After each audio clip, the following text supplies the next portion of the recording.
Welcome to Risk Awareness Week 2022. This presentation is titled, How to Develop a Risk Management Plan and Actually Use It.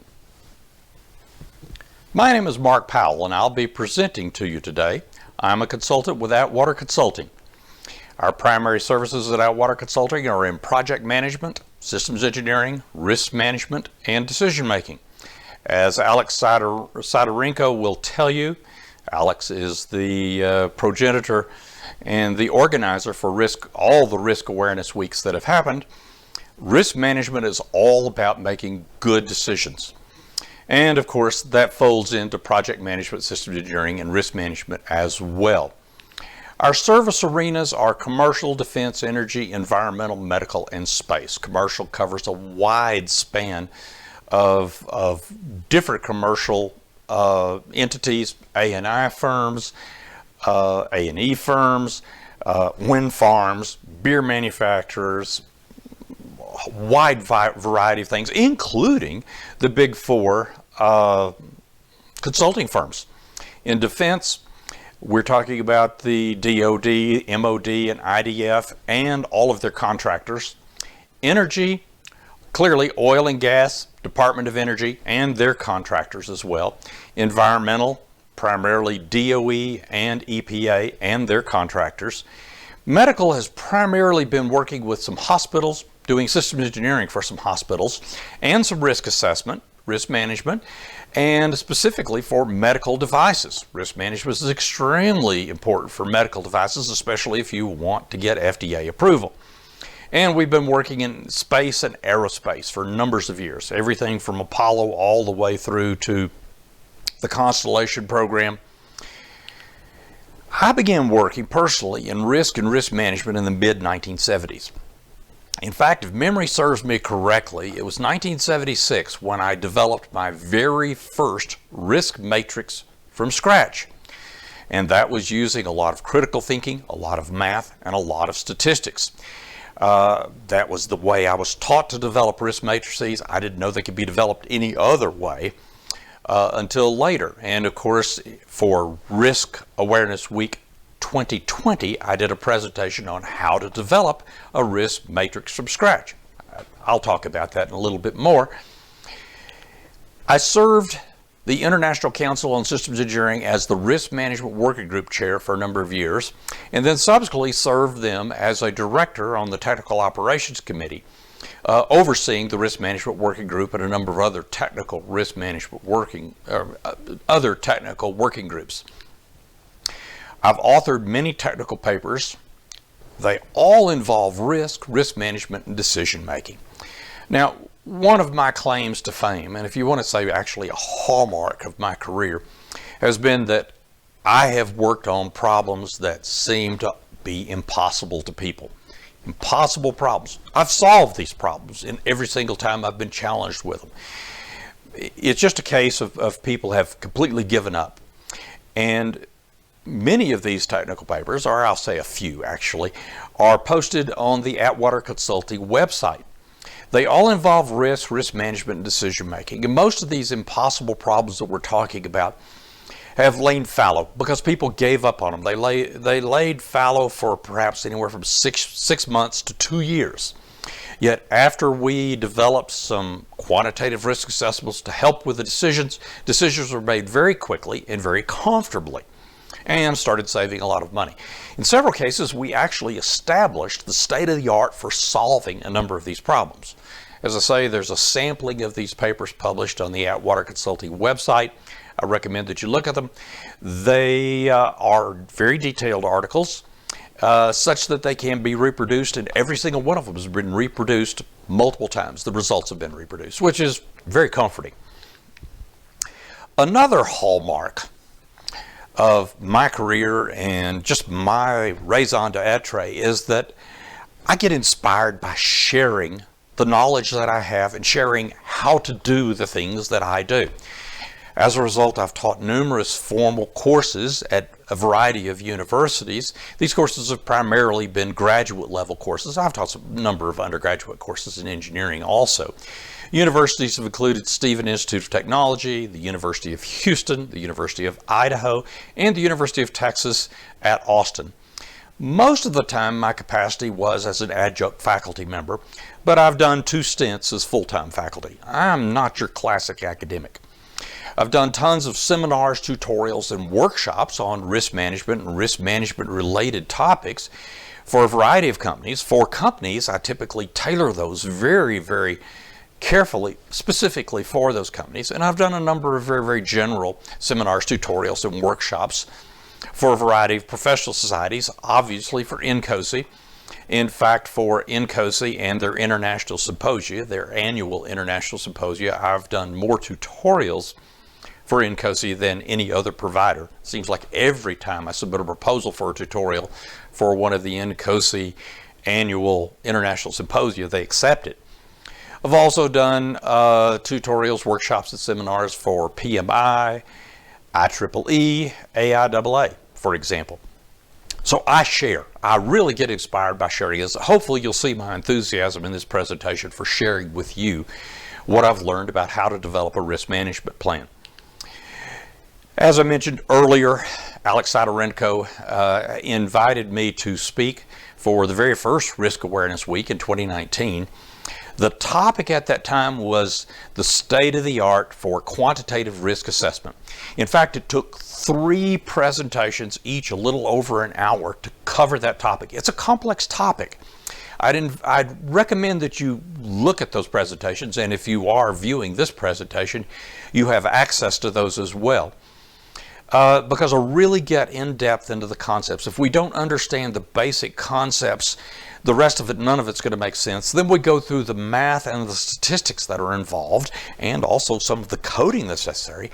And then we go through some actual examples of where this state-of-the-art quantitative risk assessment, without making any assumptions, was used to solve some complicated problems. I'd recommend looking at those. I was also an invited speaker. Alex invited me back for Risk Awareness Week 2020, and I had 2 presentations, one of which I alluded to a bit earlier, in how to build a risk matrix from scratch. I think you'll enjoy that one. It's how I learned to do it. I haven't seen anybody do it for, say, 25 years. I haven't found anybody who's claimed that they've done it in 25 years. I suspect it's a lost art. But here's how we used to create risk matrices. The other topic that I did for Risk Awareness Week 2020 was on Monte-Carlo. Now, Monte-Carlo is the gold standard tool for use in risk management, and also quantitative state-of-the-art risk assessments. Monte-Carlo is quite often not understood very well. A lot of people don't understand what they're doing with it. It's one of the beauties of it. You can actually get some product real quickly out of it. But it has some pitfalls.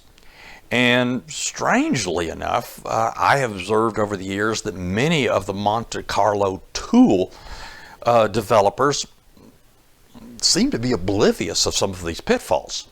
Several of these, it's really surprising. It's not a surprise that they don't advertise them.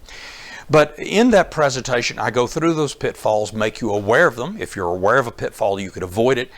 And I also show you a state-of-the-art technique where you could avoid all of those pitfalls and possibly make very, very good decisions with even fewer samples.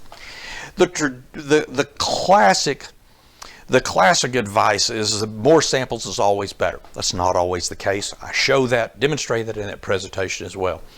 Alex also invited me to speak for Risk Awareness Week 2021, but I was just too busy to be able to make any presentations last year.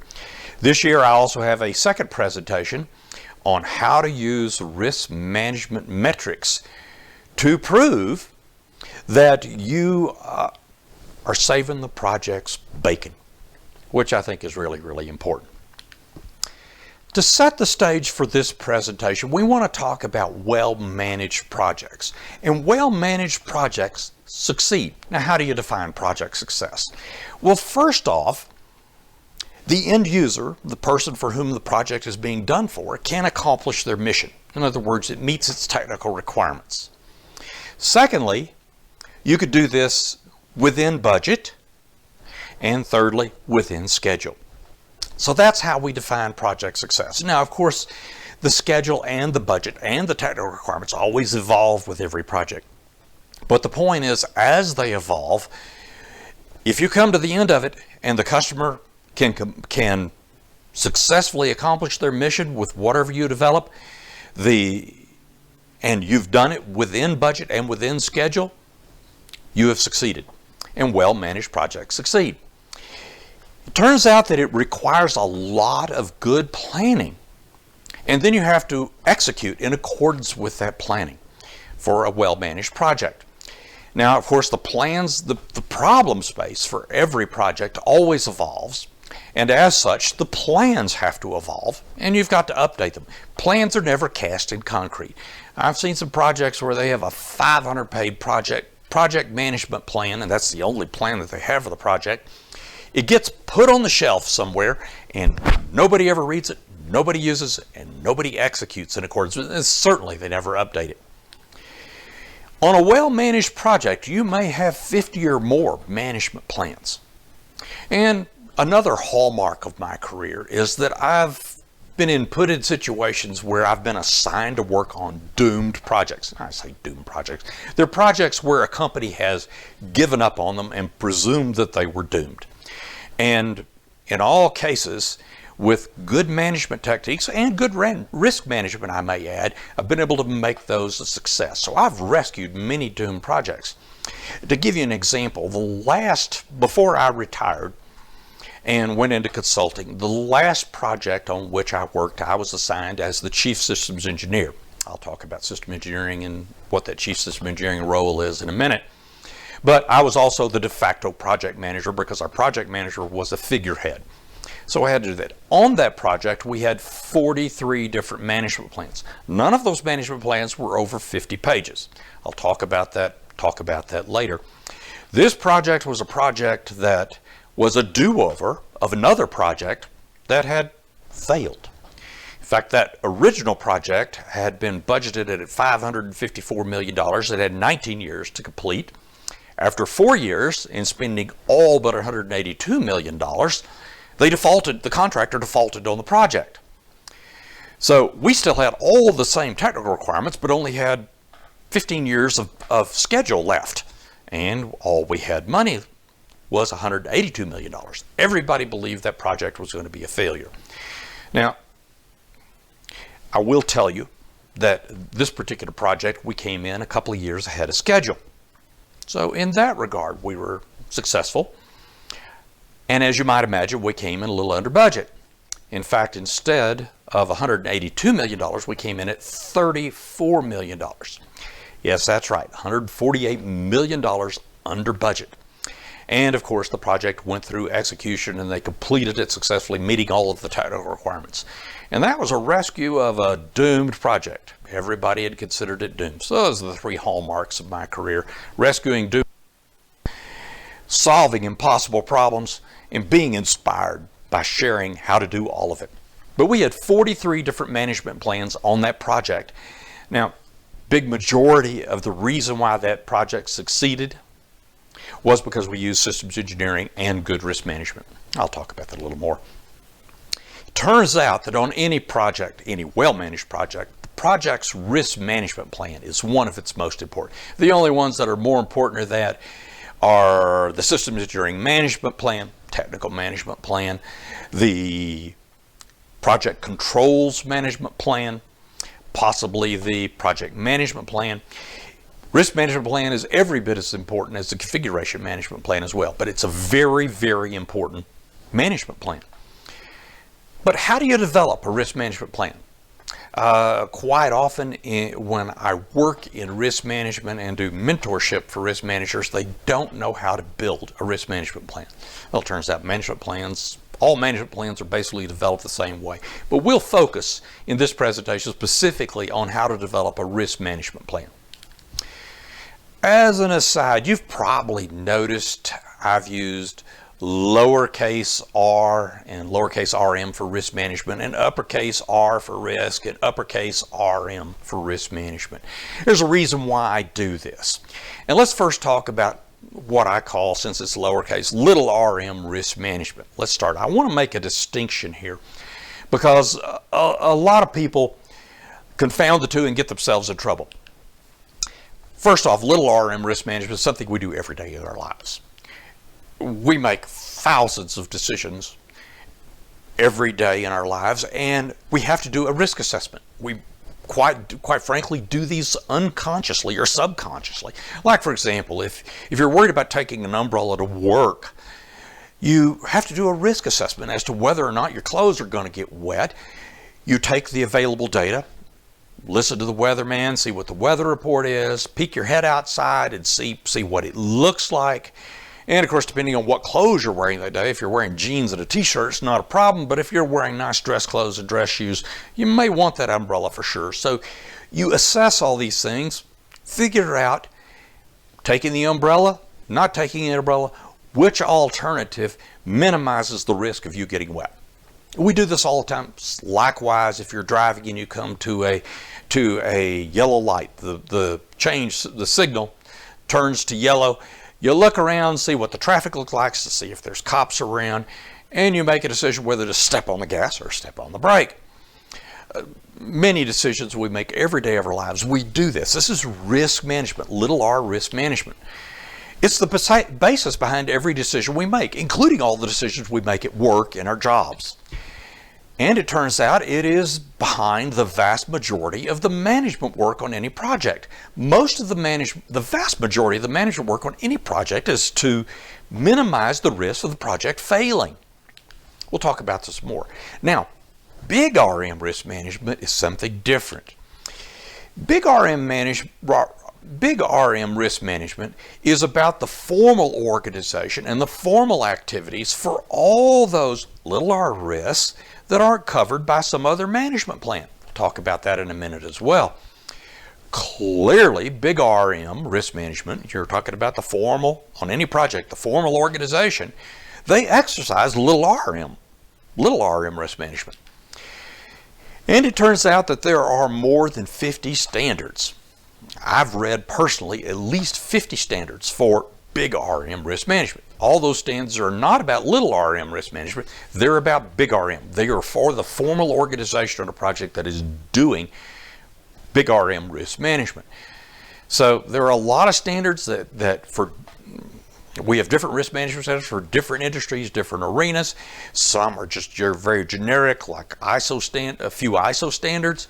But there are many, and there are professional societies and professional organizations and professional bodies of knowledge for big RM risk management.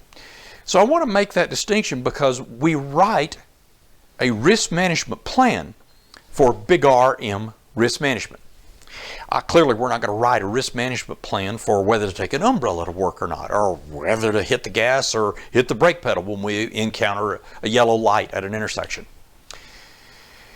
So let's talk about the anatomy of a well-managed project. A little more detail. There is a project manager triumvirate. Okay? You have the project manager, you have a chief systems engineer or a manager of all the technical work, and you have a manager for project controls. Now, controls are budget and schedule. Chief System Engineer, you may not be familiar with that title, but it's the person who's responsible for all of the technical work. And I don't care what industry or what arena that you're in, technical work, let's say you're building a road, it's all the technical things associated with building the road. If you're building a building, it's all the technical things associated with building a building. If you're in the financial industry and you have a financial product for someone, it's all the technical things that go in building that financial product. So that's a title, Chief System Engineer. I come mainly out of the defense industry and aerospace, and Chief System Engineer is a very, very common title. We'll talk about it a little bit more. Let's talk about this triumvirate. Obviously, on a very small project, let's say under 7 people, that triumvirate is all embodied in one person. But you get a little larger project, you have at least 3 people that you split these things into. And if it's large enough, you'll end up with each three of the triumvirate being an organization in its own right. The project manager's primary jobs are to manage all the stakeholders. The stakeholders for a project are everybody who can affect the project or the mission, and everybody who can be affected by the project or the mission. That's a lot of people. And the stakeholders rarely all have the same agenda, the same objectives. So managing them is a real challenge. And the other thing, the big part of the management of that, is the project manager is responsible for setting their expectations. And this is really, really important. Has to properly set those expectations. Can't make everybody happy, but you have to have everybody on board and achieve a consensus that you should go forward with the project. The second thing that the project manager really has to do is to remove all the obstacles for the people working on the project such that they could fulfill those expectations that the project manager set amongst all of the stakeholders. Now, I don't care where you work, if you're a project manager, whether you work for government, whether you work in industry, wherever you work, project manager is always going to be responsible for getting some new business acquisition. And in fact, if the project manager is good at setting all the expectations of the stakeholders and good at removing the obstacles for all the people working on the project such that those expectations are satisfied, guess what? The customer wants more. They want more business. And of course, in every company I've ever been involved with, upper management wants you bringing in more business. So those are the three main things. And let me tell you, that's more than an 80-hour-a-week job for most projects. Chief System Engineer manages all of the technical work, all of those. And of course, they work very, very closely with the project manager and also with the project controls manager. Project controls manager is for managing schedule and budget, which is a huge job. It's a huge risk area on every project as well. And clearly, the triumvirate all works together very, very closely. It turns out that a well-managed project has discipline. And a lot of that discipline is in execution in accordance with all the plans that you wrote. I said something earlier about 50-page plans and a 500-page plan. You got to have a plan that spells out what's got to be done and who's got to do it and when it's got to be done and how to do it. Okay, and that enables people to execute in accordance with those plans. A well-managed project also has an excellent project communications infrastructure. The whole point is the left hand needs to know what the right hand is doing, and vice versa.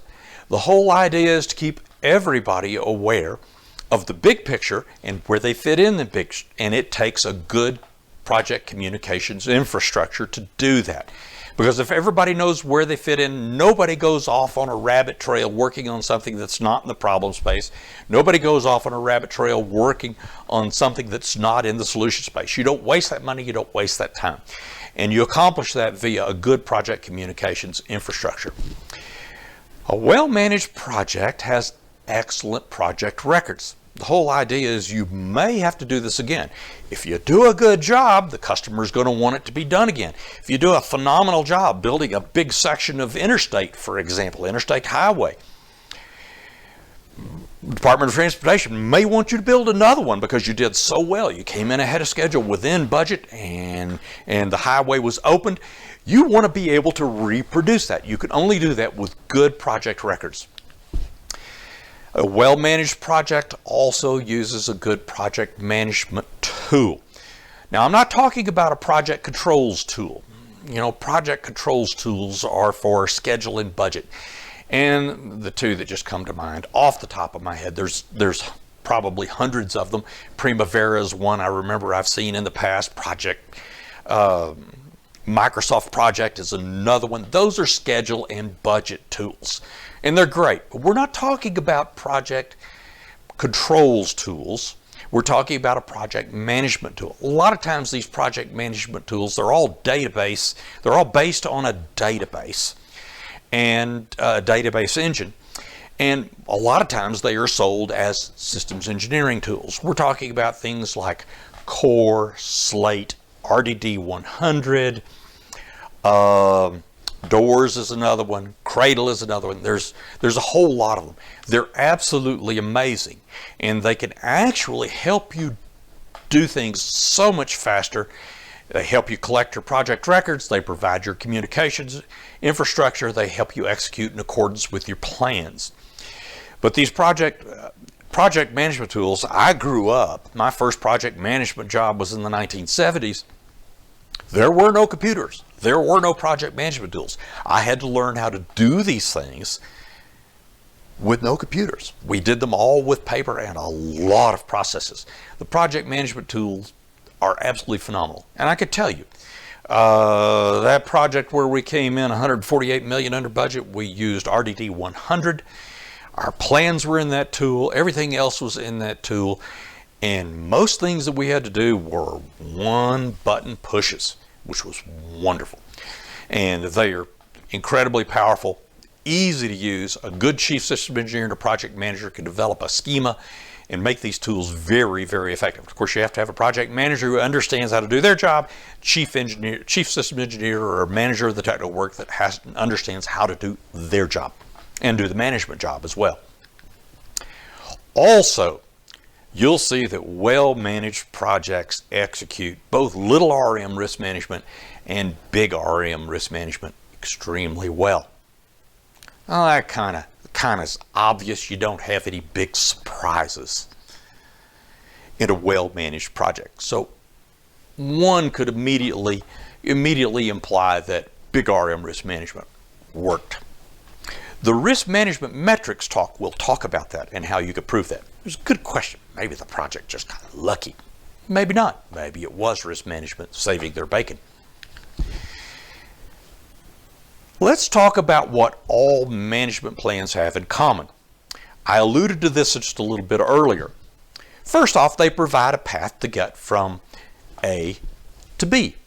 Now, if you're in project controls, schedule and budget, A is the initial schedule and the initial budget that you have. And B is coming in on schedule within budget. So you provide a path. What activities, things that you have to do to get from A to B? What are all those activities? When do they have to occur? How are you going to actually execute the job to get there? Now, of course, obviously the technical is a whole lot different. Let's say you're building a road. You have to prepare the surface. You have to you have to clear. Then you have to start bringing in reinforcement. Then you have to lay the concrete. Then you have to stripe it. There's lots of things that you have to do in the technical aspect. So all these plans basically provide a path to get from A to B. Secondly, your management plans go through the process of identifying what could possibly go wrong on that path. Now, the idea is most of the time when we start a project, we know for each one of these management areas, we've got long histories. I mean, projects have been going on for many, many millennia. So we've got long histories of what could possibly happen. In fact, for many of these areas for which we write a management plan, there are bodies of knowledge, professional societies, standards that address all those things. So we know in advance what can possibly go wrong. In building a road, we know weather can hit us. We know that labor issues can happen. A whole bunch of things can happen. So we know in advance what can possibly go happen. So we plan actions to keep them from happening in our path to get from A to B. We also plan actions for what to do if they actually do get realized. Just because we plan to do things to keep them from happening doesn't mean that they won't happen. But it's really important to have a response planned for what to do if they happen. Now, one project on which I worked as a consultant was a different area. I was working in systems engineering or supporting systems engineering on this particular project. They, for their configuration management plan, they had some actions to keep them from losing configuration. But when it did happen, it turns out that they did not have any responses for what happened if that risk was actually realized. So they lost configuration, and they spent 2 months trying to figure out, 2 months when the whole project, and we're talking about a $5 billion project, no one was making any progress. But they spent 2 months trying to figure out what to do. Lots of money, lots of time wasted. Turns out when they figured out what to do, it took about 3 days to fix it. Now, if they had had that in their back pocket, in their plan for what to do if it was realized that configuration was lost, guess what? They would have exercised it. Maybe it happened on a Friday. Monday they would have had it fixed, and nobody in the project would have been even the wiser. So it's really important to plan actions for what happens if these little r risks actually are realized. So you identify what could go wrong.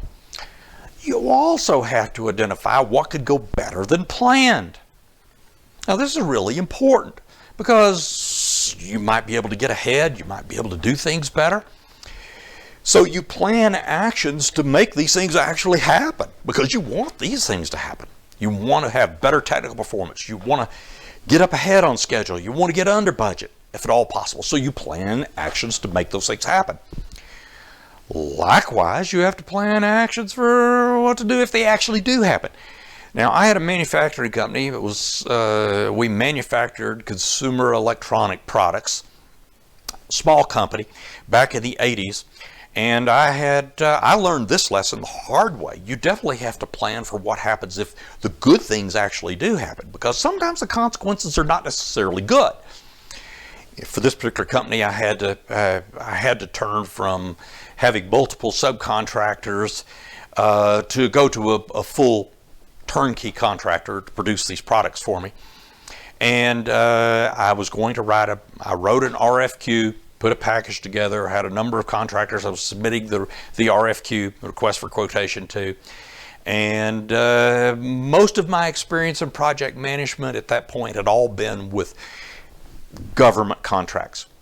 Now, if you've ever worked on a government contract, or if you're in government, you know things seem to take forever with a government contract, especially getting it awarded. Commercial industry, not like that so much. So I had figured, well, from the time that I get the RFQ out there to the time that I get the first item and I can start delivering product, it's probably going to be 3 months. Figured it'd be a minimum of a couple of weeks before I even got responses from the contractors I sent the RFQ to. Well, I got some surprises. The very next day after I sent out the RFQ, I got 5 bids. They were great. I was able to pick a contractor very quickly. That contractor got going, and within 2 weeks, I actually had my first article. Instead of in 3 months, I had to take delivery, and the gotcha that I had was that I had to pay for those products that I had delivered 10 weeks before I kind of had planned in my cash flow.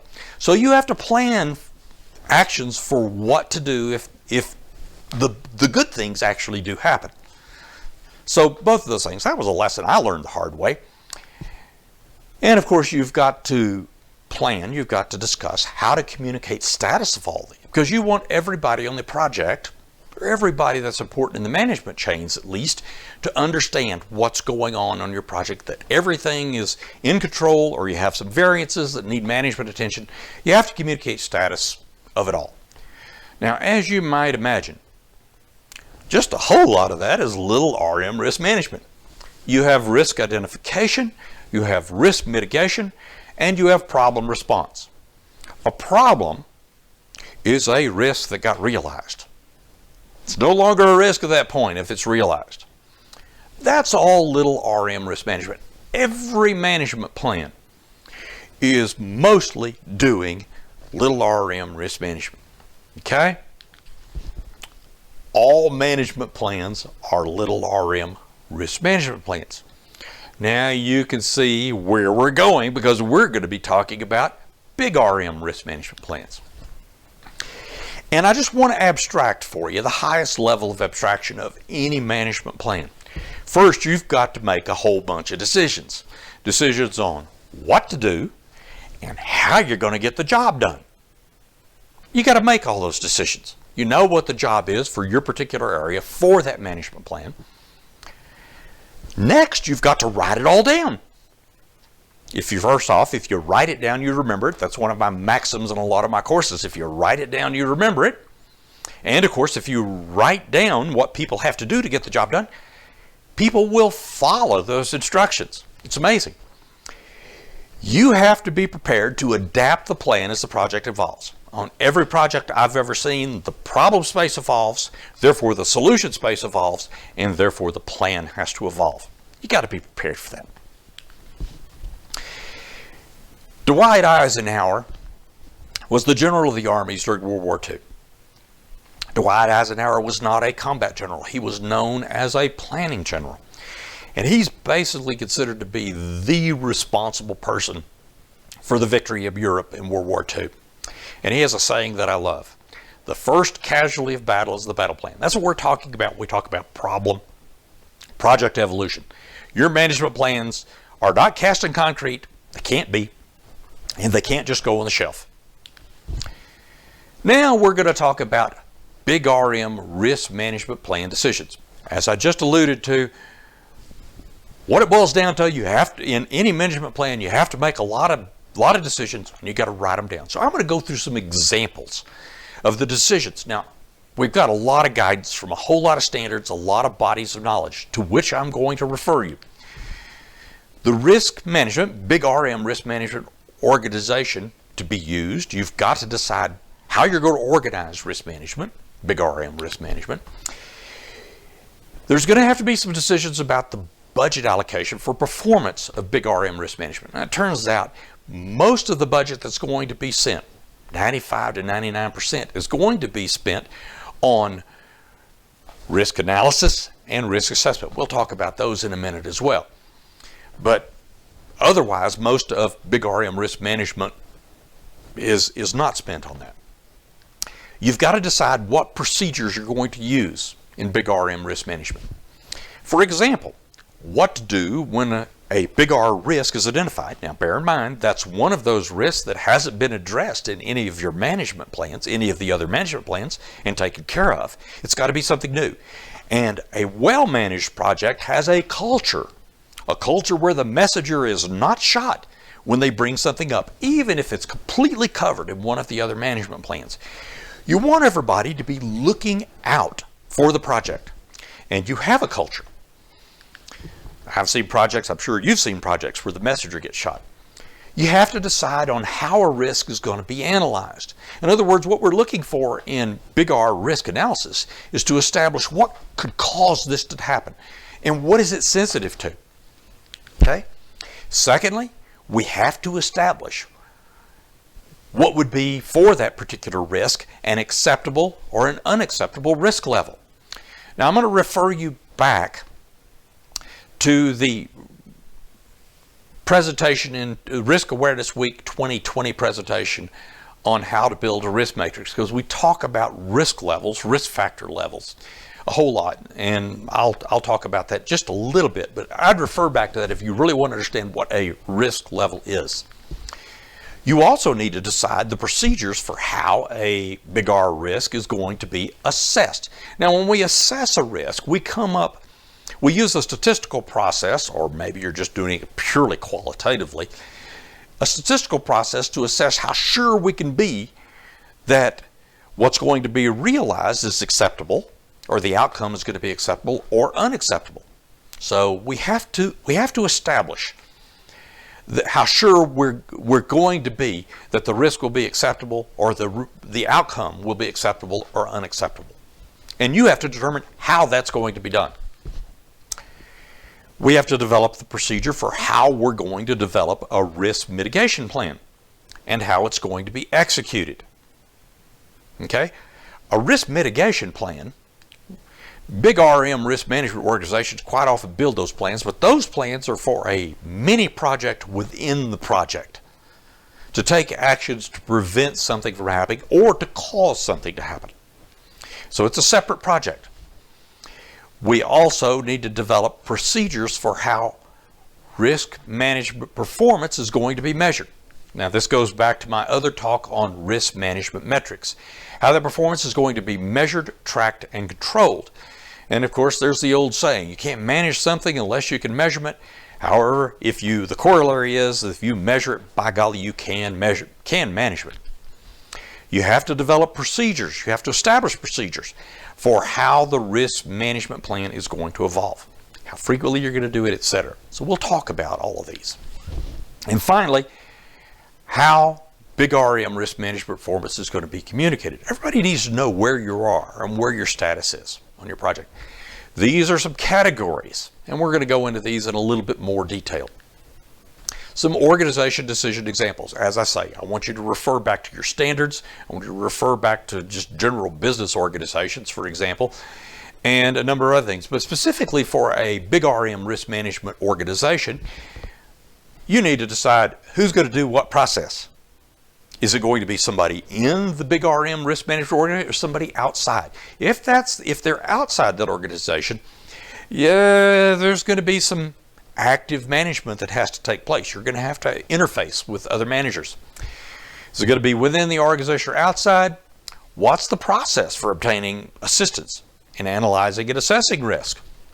What's the process for reporting? Those are all important. You have to decide who's going to do it. You have to look at the overall life cycle for an identified risk, big R risk. What are all the various steps? What are the number of steps? And I show an example of that in the risk management metrics presentation as well. So you can see an example of what a life cycle for an identified risk is. How you're going to interface with this project management tool. Well-managed project is going to use a project management tool like DOORS or RDD 100 or Cradle. Okay? You want to establish the procedures, how the organization is going to use it. And there's a lot of ways you're going to use it. Budget allocation decision examples. And this is not just up to the risk manager, but this is going to be up to the project manager, the chief system engineer, more than anything else. So who's going to make that allocation decision? Somebody's got to figure that out. You could put that in the plan and then run it up the flagpole. That may get changed by who has hierarchical responsibility for the risk management plan, typically the chief system engineer. How liens against the risk management budget are going to be tracked and controlled. In other words, when a risk is identified and you see what the consequences can possibly be, you have to assign a lien against that risk management budget. And how are you going to track it and control it? That's important because you may have resources that may be committed if it's realized, or resources committed to mitigation. And that lien is liable to be used up, maybe not. How predictive risk reduction performance versus the liens is performed. If you're really advanced using state-of-the-art, there are predictive risk reduction performance methods. They're very closely related to value of information performance measures. And I think I present that in Risk Awareness Week 2019 presentations. You may want to look at that. Very advanced, very useful to do. Some examples of risk identification procedures. Now, clearly, we want a culture. We want the project manager, the chief system engineer, to inculcate across a project a culture of coming forth and volunteering. Ooh, I see something that scares me on this project. You want people to try and work towards saving the project, identifying things. They may be things that are covered in all the myriad of the project management plans. Don't worry about that. You've got to determine if it is a little r risk or it's a big R risk. In other words, is it inside one of the other management plans or is it something brand new? How do you assure that the messenger does not get shot? You want the messenger to be happy. You don't want to discourage the messenger by saying, oh, well, thank you for addressing that. It was already covered in another management plan. You want to somehow say, ooh, we got that one covered. Thank you very much. Keep looking for them, because we'll make the project a success if you find everything. You've got to come up with the procedures for identifying what the characteristics of any particular risk are. Now, each one is going to vary depending on the type of risk. Is it technical? Is it schedule? Is it budget? Within technical, there's lots of categories that may have different characteristics. Think about that in advance. What procedures are you going to use to identify those characteristics? Because those characteristics are going to determine to what it might be sensitive to and what could possibly cause it, what the assessment of the risk could possibly be, and how you might possibly mitigate it. Risk analysis procedure decision examples. Lots of things for risk analysis. I relate risk analysis to failure modes, effects, and analyses, FMEAs and FMECAs, because what you're looking at is you're trying to figure out what could possibly cause this thing to happen and what's it sensitive to.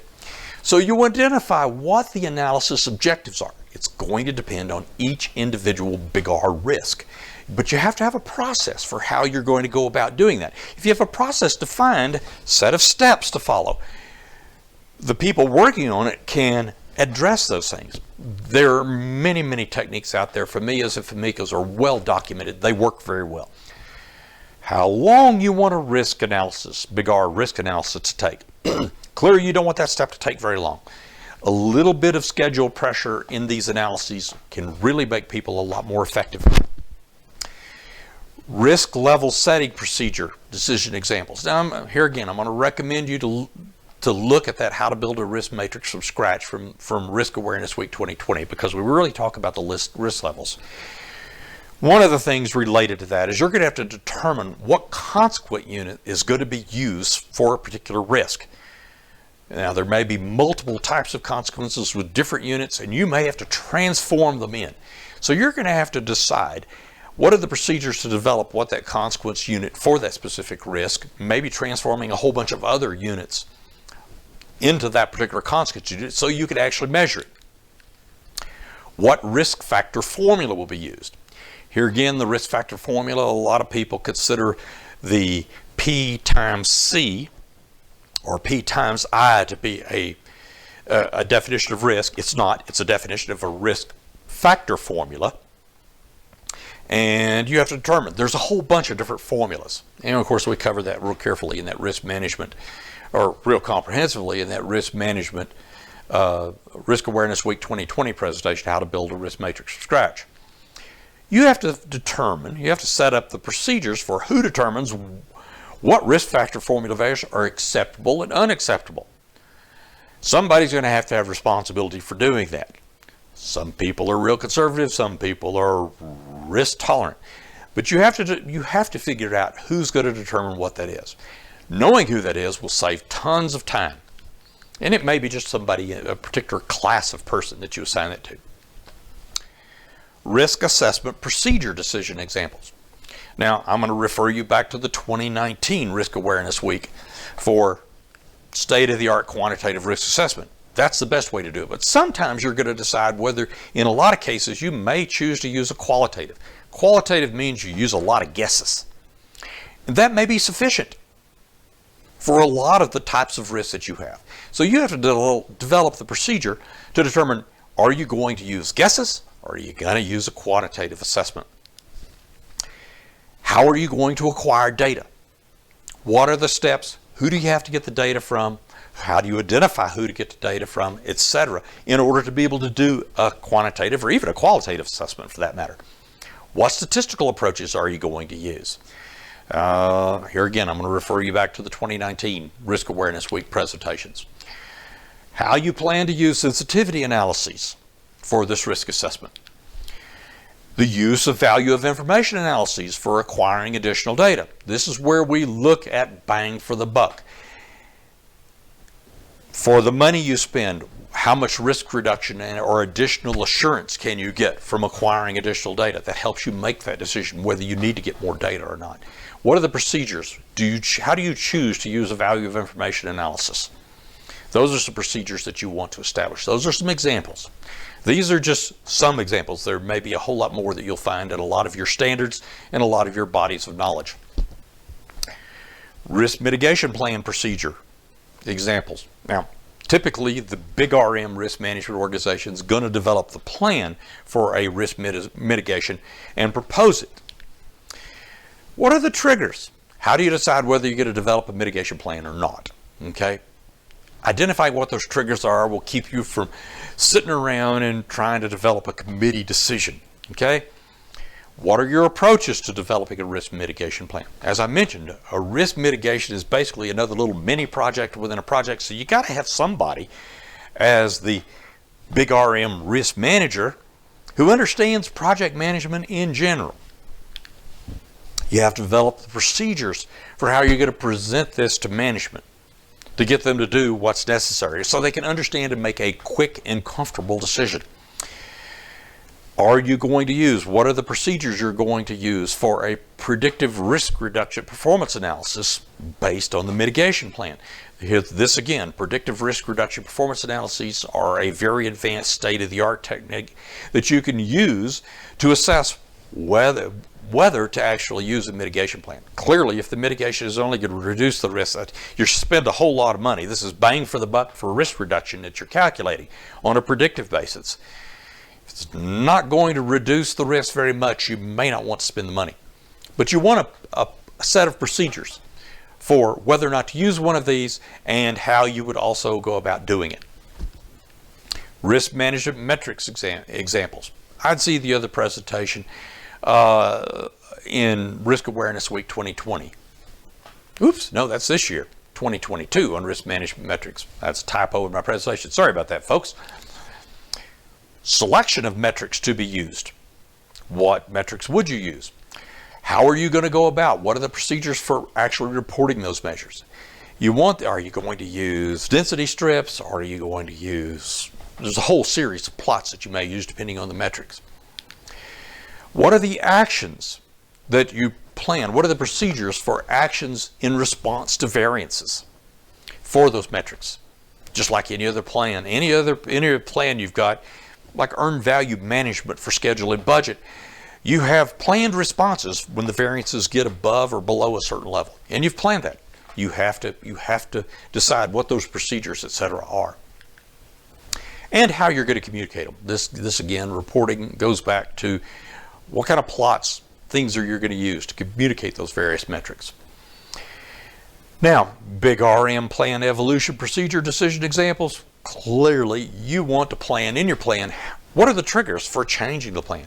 I mean, you're going to have to go through configuration management. All the management plans on any project, on a well-managed project, will be resident and subject to configuration control. So what are going to be the triggers to change it? How you go about doing that?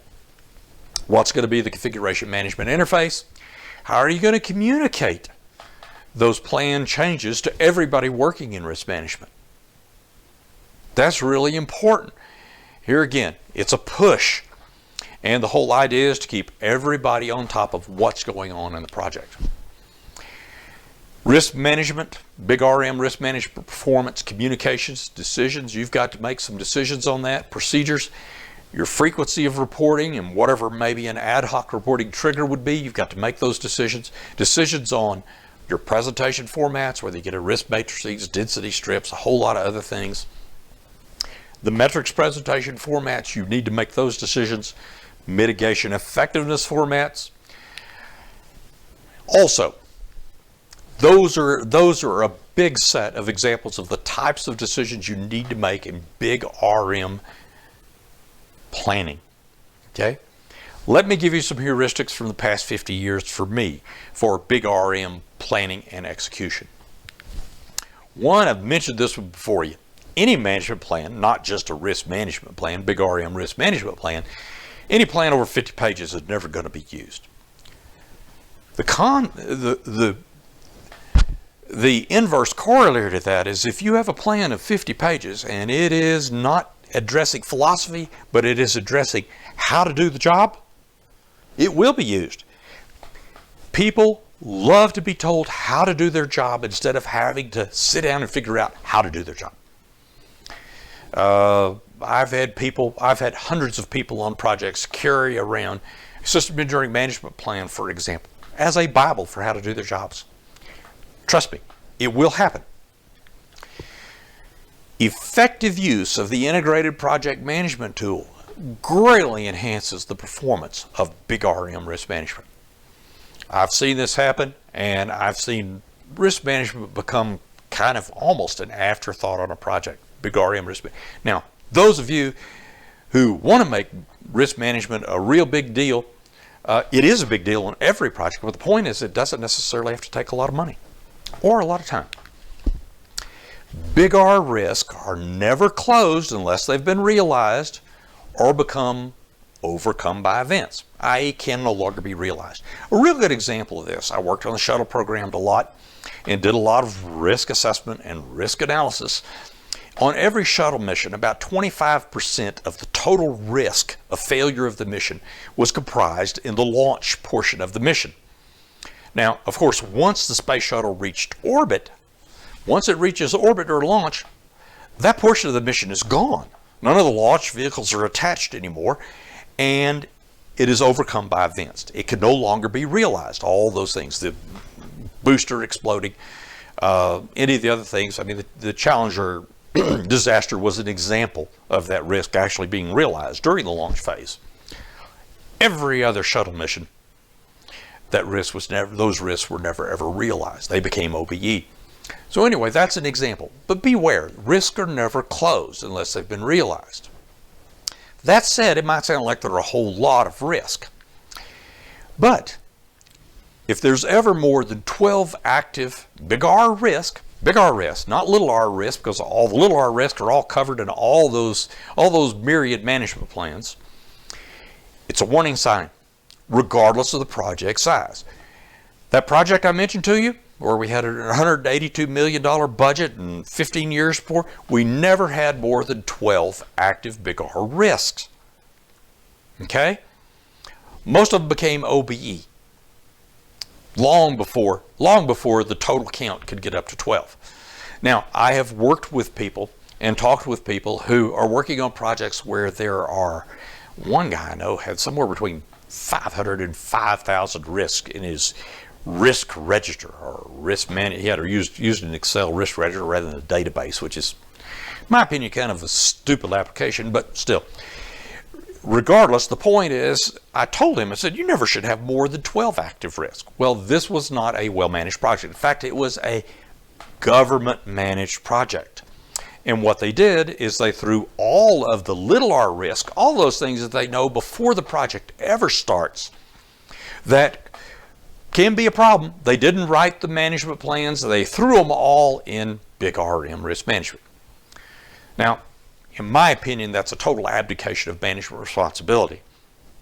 But that's neither here nor there. The point is, that's what he was working with. Me personally, my advice in that situation is run away. Find another job. Find a project that's well managed to work on in risk. It'll be very rewarding and very enjoyable. But in any event, many people find themselves in that situation. But I will tell you, if there are more than 12 active risks at any time on any project of any size, it's a warning sign that the project is not being managed very well. That's a heuristic. And the point is either project management neglected to produce all the necessary management plans, which would have all the little r risk in them. Not a whole lot you could do about it after the fact. I mean, if you're in the management chain, you could go back to project manager and say, hey, we gotta do all of this. And maybe perhaps you could get it all done, and then the risk register goes down to less than 12 active risks. The other thing that could possibly cause that is that big RM risk management is not going through the process and analyzing a risk as it's identified and determining whether or not it's in one of these plans and covered, or if it's really a true new big R risk. Now, this one's easy to fix. That just means that big RM risk management is not doing their job. And I will tell you, in a well-managed project where they use a really good, I won't say a really good, all the tools, project management tools that are out there are really, really good. And they have been for about 30 years. They are dirt cheap for what you get out of them. But these tools are all great, especially if you have a good project manager and chief system engineer who know what needs to be done and set up the schema properly. It's a piece of cake. It's a one-button push to determine if that risk, it's basically a database query to determine with a few terms if it's covered and addressed. I mean, we're talking seconds of effort, so there's no excuse for the big RM risk manager not going through that process. And that's easy to fix. You just need management attention to say, hey, do your job. Some more heuristics. Big RM risk management on any well-managed project, no matter how large, probably does not consume more than about 40 hours per week effort for the risk manager and the big RM risk management team. In fact, on that project that I told you about, $182 million project, 15 years to perform, my risk manager, I allowed him 10 hours per week to charge to the big RM risk management task. He may or may not have spent that much time. Now, there are parts of the risk management budget that get used, typically risk analysis and risk assessment, where most of it get used, and risk mitigation.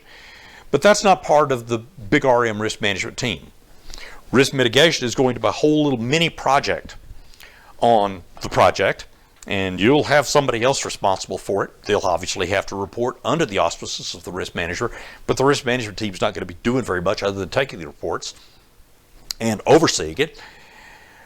And risk analysis, you're going to need the subject matter experts to work on that, to do those analyses for what could cause the risk, what its sensitivities are. Do the FMEAs and FMECAs on it. And for risk assessment, you need people who are subject matter experts and statistics experts to do that. So that's not part of the risk management team. So this guy, I don't think he averaged, to be perfectly honest, he probably charged 10 hours per week, but he didn't need to. Clearly, we did not have over 12 active risks at any time during the 13-year life of that project. Here's another one. Big RM risk management is not for the faint of heart. You need your strongest, both analytical and statistical and good management people working on big RM risk management. I have seen, and I hate to say this, they've mostly been either government contractor projects or government managed projects where you have a pretty large big RM risk management organization, and basically it has been a dumping ground for people who don't really have the subject matter expertise. They don't do very well in that. They don't do very well in engineering. They don't do very well in management. It's a place to dump people. I've seen this happen. It's a terrible practice. And actually, the big RM management organization does very, very poorly in those situations. They have a huge budget, a large number of people, but they're not doing anything. They're not very productive.